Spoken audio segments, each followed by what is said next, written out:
Hello everyone. Welcome to our channel, welcome to my class. Myself Damini Verma. तो मैं आज आपके लिए लेके आई हूँ वाइटामिन्स के नेक्स्ट एमसीक्यूज़।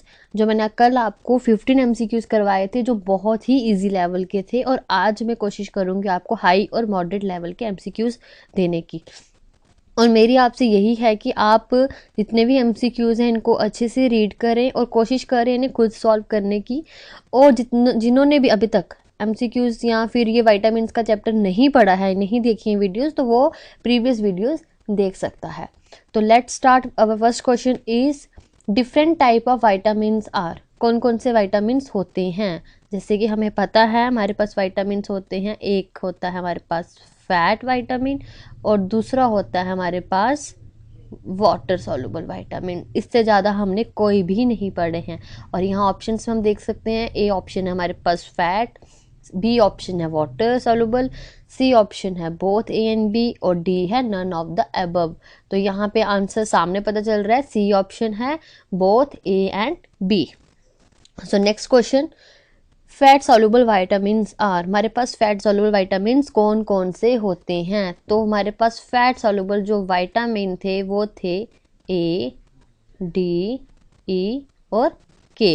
मैंने आपको कहा था फैट को लर्न करने के लिए आप इनको जो ट्रिक है वो थी, जैसे के, ई, डी, ए कीड़ा, या फिर कड़ी, के, ए, डी, ई। कड़ी भी फैटी फैटी होती है, तो आप इसको याद रख सकते हो। तो ऑप्शंस में देखो क्या है, vitamin A, vitamin D, vitamin E and all of the above. अब यहाँ पे तो ए भी है, डी भी है, ई भी है, तो मतलब इसका राइट आंसर है all of the above. D option is the right answer. तो चलो नेक्स्ट क्वेश्चन की तरफ मूव करते हैं। नेक्स्ट क्वेश्चन है हमारा, name the vitamin that protects us from the pellagra diseases. ठीक है, जो पेलेग्रा की डिजीज थी हमें उससे कौन सा वाइटामिन हमें प्रोटेक्ट करता है? अब पेलेग्रा क्या था? पेलेग्रा जो था, आपको मैंने ये बताया है, पेलेग्रा जो होती है ये होती है 3D। इसको सबसे पहली बात है 3D से, और कई भी कबार है इसको 4D से भी डिनोट किया जाता है। क्यों? क्योंकि इससे जो डेफिशिएंसी होती हैं वो तीनों डी से स्टार्ट होती है, उनके जो लेटर हैं तीनों डी से स्टार्ट होते हैं। पहला होता है डर्माटाइटिस, जो पेलेग्रा में आती है डिजीज, डर्माटाइटिस,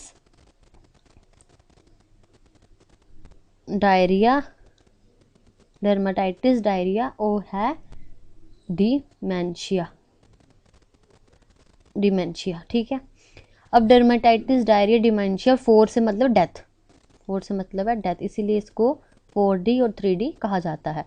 अब ये हैं पेलेग्रा के अंदर आती हैं। तो यहाँ क्वेश्चन क्या पूछ रहे हैं, नेम द वाइटामिन जो हमें पेलेग्रा डिजीज से प्रोटेक्ट करती हैं।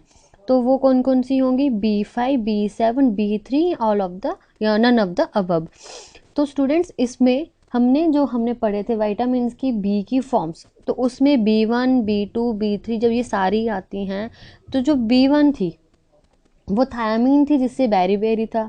B2 जो है जिसका साइंटिफिक नेम राइबोफ्लेविन है, और वो डेफिशिएंसी जो है वो राइबोफ्लेविनोसिस होता था, जिसमें टंग लिप्स में जो है क्रैक्स आते थे।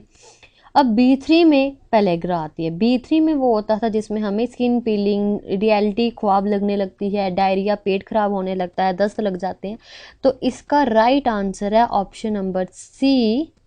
ये ऑप्शन नंबर जो सी है ये इसका राइट आंसर है। ठीक है, तो इसका राइट आंसर है B3। ठीक है, और जो ये डर्माटाइटिस मैंने जो लिखा है, डर्माटाइटिस, ये B7 ना में भी कभी कभी डर्माटाइटिस आ जाता है। ठीक है, इसमें भी स्किन एक्ने, स्किन नीलिंग होती है, स्किन पीलिंग होती है, तो दैट्स वे डर्माटाइटिस B7 में भी आ जाता है। और रही बात B5 की, तो इसमें जो डिजीज़ है वो है पैरस्थीसिया। क्या है? पैरस्थीसिया, पैरस्थीसिया। ठीक है, पैरस्थीसिया क्या करता है? इसमें भी स्किन एक्ने और समटाइम्स रिलेटेड टू स्किन जो होती है इसी में आती है। और जो B7 जो मैंने आपको बताया वो थोड़ा मैंने उसमें बोलते, इसमें डर्मेटाइटिस, स्किन हेयर फॉल जो होता है वो भी इसमें आता है। ठीक है, तो हम चलते हैं नेक्स्ट क्वेश्चन 4 की तरफ।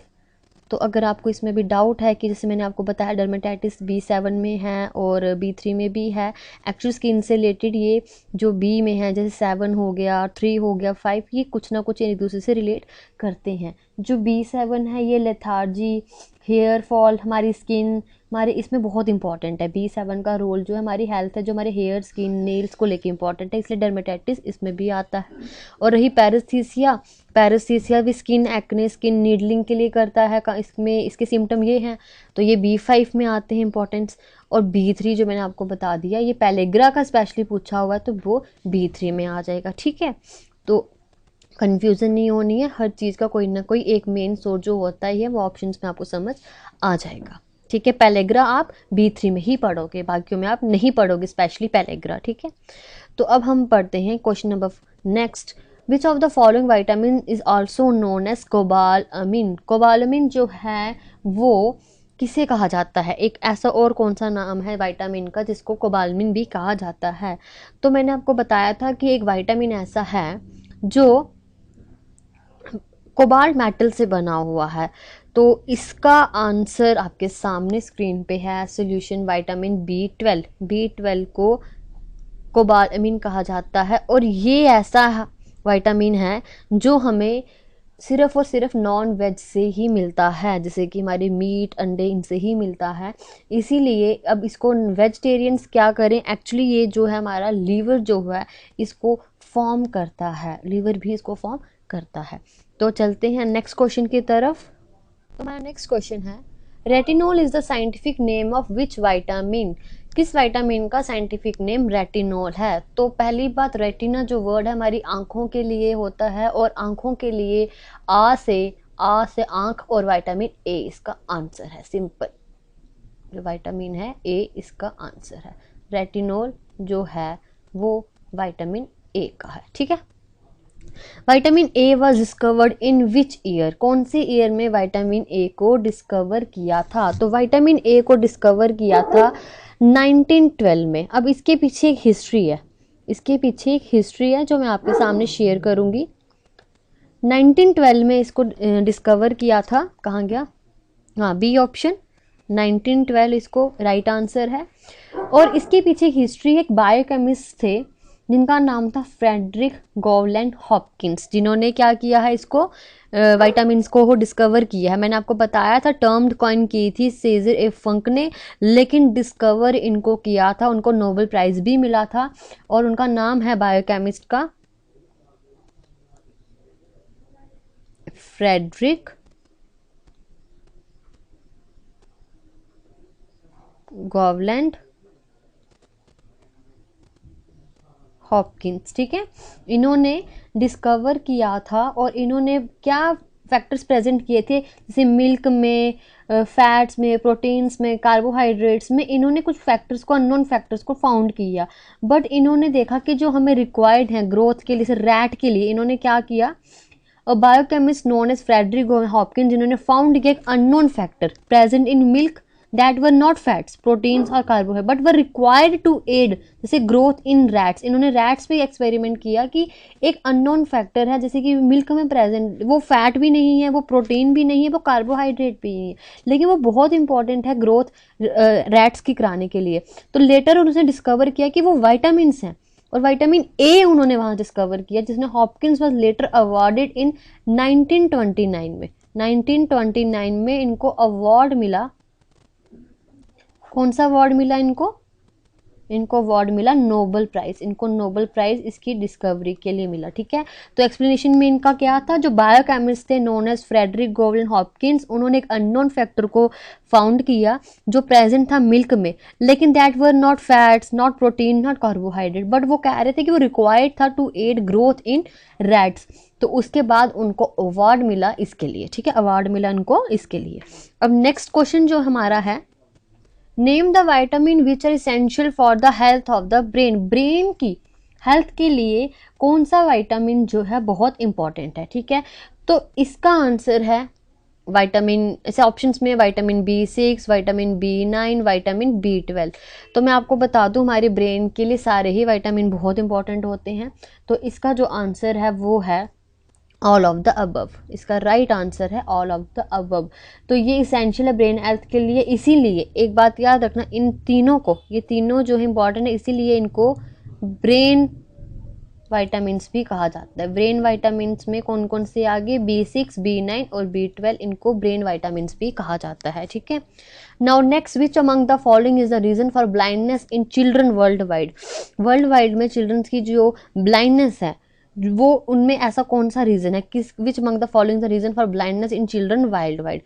ग्लूकामा, vitamin A deficiency, colour blindness, cataract. अब आपको पता ही है, जब हमारी विटामिन ए हमारी आंखों के लिए बहुत इंपॉर्टेंट, तो ब्लाइंडनेस के लिए क्या आ जाएगा इसका राइट आंसर, विटामिन ए की डेफिशिएंसी जब होगी तो उससे क्या होगा, हमें विटामिन ए डेफिशिएंसी से हमें ब्लाइंडनेस, तो चिल्ड्रंस में मोस्टली ब्लाइंडनेस का जो रीज़न है वो विटामिन ए की डेफिशिएंसी का होता है। इसीलिए जो बचपन में दूध नहीं पीते हैं, जैसे कुछ बच्चे होते हैं जो जिनको अच्छे से पोषण नहीं मिल पाता है, तो उनकी अंदर विटामिन ए की डेफिशिएंसी होती है, जिसकी वजह से मोस्टली ब्लाइंडनेस चिल्ड्रन में वर्ल्ड वाइड में रीज़न विटामिन ए का देखा गया। इसलिए जो बी ऑप्शन है ये इसका राइट आंसर है, ठीक है। तो बढ़ते हैं नेक्स्ट क्वेश्चन की तरफ। Who is susceptible to develop scurvy? कौन ससेप्टिबल है डेवलप करने के स्कर्वी। स्कर्वी का मतलब हो गया हमारे विटामिन सी की डेफिशिएंसी। विटामिन सी की डेफिशिएंसी में स्कर्वी में क्या होता है, bleeding of gums, bleeding of gums. और इसी को एस्कॉर्बिक एसिड की भी डेफिशिएंसी बोलते हैं, एस्कॉर्बिक एसिड की भी डेफिशिएंसी बोलते हैं, ठीक है। और तो इसमें ऑप्शंस क्या हैं, a pregnant woman, a malnourished child, a person with the eating disorder, anorexia nervosa, a long time alcoholic person। तो इसमें कौन ज़्यादा डेवलप कर सकता है स्कर्वी, कौन उसके लिए ज़्यादा है ससेप्टिबल है, तो उसमें राइट आंसर जो होगा, जो राइट आंसर होगा वो होगा जो अल्कोहलिक पर्सन होता है, जो बहुत देर से अल्कोहल पी रहा होता है, तो उसमें धीरे धीरे क्या होता है, विटामिन सी की कमी आने लगती है। और लॉन्ग टाइम अल्कोहलिक पर्सन को बोलते हैं, ये ससेप्टिबल है किसके लिए, विटामिन सी की डेफिशिएंसी के लिए, जिसकी वजह से इसको क्या होगा, ब्लीडिंग ऑफ गम। देखो आप कभी उनको, आप कभी जो ड्रिंक बहुत करते हैं, आप कभी उनका देख सकते हो कि उनके दांत तो पहली बात धीरे धीरे खराब होने लगते हैं। जब वो खराब होने लगते हैं तो धीरे धीरे उनके दांत में ब्लड वगैरह, ब्लीडिंग, अच्छे से सूजन सी दिखने लगती है। तो ये यहाँ पे, अब ये इसका राइट आंसर है। तो ये एनोरेक्सिया नर्वोसा जो ये वर्ड है, इसका क्या मतलब होता है, ये वो डिसऑर्डर है जिससे पीपल क्या होते हैं ना, ओवरवेट हो जाते हैं, जो भी वो खाते हैं उनसे वो ओवरवेट होने लगते हैं। मतलब वो एक डिसऑर्डर है जिससे वो बड़ा ही डिस्टॉर्टेड अपनी बॉडी इमेज को लेके होते हैं, with unwanted fear of being overweight. एक उनको ना अनवारंटेड फियर होता है बीइंग ओवरवेट का, मतलब उनको इस तरह का डिसऑर्डर है कि वो अपने वेट को लेके बड़ा ऑब्सेस है, बहुत ऑब्सेस हैं अपने वेट, जो भी वो खाएंगे उनसे उनका वेट बढ़ जाएगा। तो ओवरवेट को लेके जो बहुत ऑब्सेस्ड होते हैं, एनोरेक्सिया नर्वोसा, उस डिसऑर्डर को बोलते हैं, ठीक है। तो नेक्स्ट क्वेश्चन है, which organ stores fat soluble vitamins. हमारी बॉडी में ऐसा कौन सा ऑर्गन है जो फैट सॉल्युबल को स्टोर करता है। पहली बात, फैट और वाटर में वाटर सॉल्युबल जो होते हैं वो स्टोर नहीं होते हैं, जो फैट है वो स्टोर होता है। मैंने कल ही आपको बताया था, वो बॉडी में एडिपोज टिश्यूज जो होते हैं वहाँ स्टोर होता है, उनके साथ स्टोर हो जाता है, ठीक है। तो यहाँ पे जो स्टोर होते हैं मोस्टली हमें पता है लीवर, क्यों, क्योंकि लीवर ही हैं जो विटामिन को फॉर्मेशन भी करते हैं और वहाँ पे ये स्टोर भी होते हैं। तो इसका राइट आंसर क्या है, लीवर। ब्लड नहीं है, स्किन नहीं है, पैनक्रियास तो बिल्कुल नहीं है, तो लीवर जो है इसका राइट आंसर है, ठीक है, ऑप्शन नंबर सी। तो स्टूडेंट्स ये थे कुछ आपके सामने विटामिन्स। अगर आपको लगता है कि अभी भी ये थोड़े कम हैं या ज़्यादा हैं, या आपको कोई डाउट है किसी भी क्वेश्चन में, तो प्लीज़ आप कमेंट में बता सकते हैं। एंड नेक्स्ट जो MCQs आएंगे वो आएंगे रिलेटेड टू ब्लड्स, ब्लड के रिलेटेड आएंगे अब। और ब्लड में जितने भी मैंने आपको टॉपिक्स करवाए हैं आप उनको एक बार दोबारा चेक करें, वीडियो जिसने नहीं देखी हैं वो देखें। तो अब हम नेक्स्ट स्टार्ट करेंगे ब्लड के MCQs, ठीक है। तो thank you so much and have a nice day.